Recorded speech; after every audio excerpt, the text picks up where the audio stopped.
Radio சிட்டியோட நிகழ்ச்சி பொன்மாலை பொழுது அப்படின்ற ஒரு நிகழ்ச்சி எஸ்பிபி சாருக்கு ஒரு ட்ரிபியூட்டாக ஒரு அழகான நிகழ்ச்சியை தொகுத்து வழங்கிட்டு இருக்காங்க. அதுக்கு என்னுடைய வாழ்த்துக்கள்.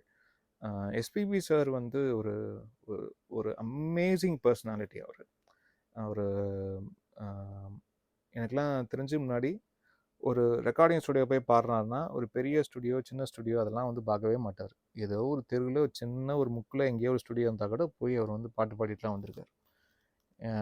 எந்த வித அந்த ஒரு ஆர்டிஸ்டோடைய ஒரு ஹேங் ஓவர்லாம் இருக்கும் இல்லையா, அதெல்லாம் துளியுமே அப்படிலாம் என்னன்னு கூட தெரியாது அவருக்கு. அப்படி ஒரு ஆர்டிஸ்ட் அவர்.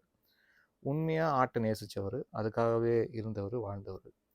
அண்ட் அவருடைய இறுதி பாடல் அண்ணாத்த படத்தில் ரெக்கார்ட் பண்ணக்கூடிய எனக்கு ஆப்பர்ச்சுனிட்டி எனக்கு கிடச்சிது. அது வந்து ரெக்கார்ட் பண்ணி அது ஒரு பெரிய பிளெஸ்ஸிங்காக நான் பார்க்குறேன். அந்த டைமில் கூட அந்த சாங்கோடைய ரேஞ்ச் உங்களுக்கு தெரியும். உங்களுக்கு பாடும்போது எடுத்த உடனே அந்த அண்ணாத்தன்ற ஒரு லைனே வந்து டாப்பில் தான் இருக்கும். அப்போவும் எஃபர்ட்லெஸ்ஸாக ஸ்ருதி வந்து பிசகாமல் அவ்வளோ ப்ரெசன்ஸோட, அதாவது அந்த பாடல் பாடிட்டு விதின் ஃபியூ மந்த்ஸ் தான் சொல்லுவேன். ஃபியூ மந்த்ஸ் அவர் நம்மளோட இல்லை. ஆனால் அந்த டைமில் கூட அவருடைய எனர்ஜி அது வந்து அவரை ஆரம்பத்தில் ஃபஸ்ட்டு பாட்டு பாடும்போது என்னவா இருந்திருக்குமோ, நம்ம கேட்டிருக்கோமோ அதே தான் இருந்தது. எங்கேயுமே ஒரு ஒரு துளி கூட அப்படி இல்லை. எப்போவுமே ஜென்ரலாக சொல்லுவாங்க, முக்கியமாக சிங்கர்ஸ்க்கு வந்து ஏஜிங் ஆக ஆக வந்து வோக்கல் ரேஞ்செலாம் கொஞ்சம் ஹை ரேஞ்சாக கூட பாட முடியாது. கொஞ்சம் கொஞ்சம் அப்படியே கம்மியாகிட்டு வரும்.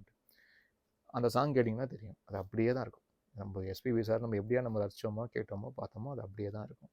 ஸோ அப்படி ஒரு அது அவரோட அவரோட அவ்வளோதான். அவருக்கு அது அடுத்து இவர் மாதிரி இன்னொருத்தர் இப்படி வந்துட்டாருன்னு நம்ம சொல்லவே முடியாது. அது அவரோட முடிஞ்சு போன விஷயம் தான்.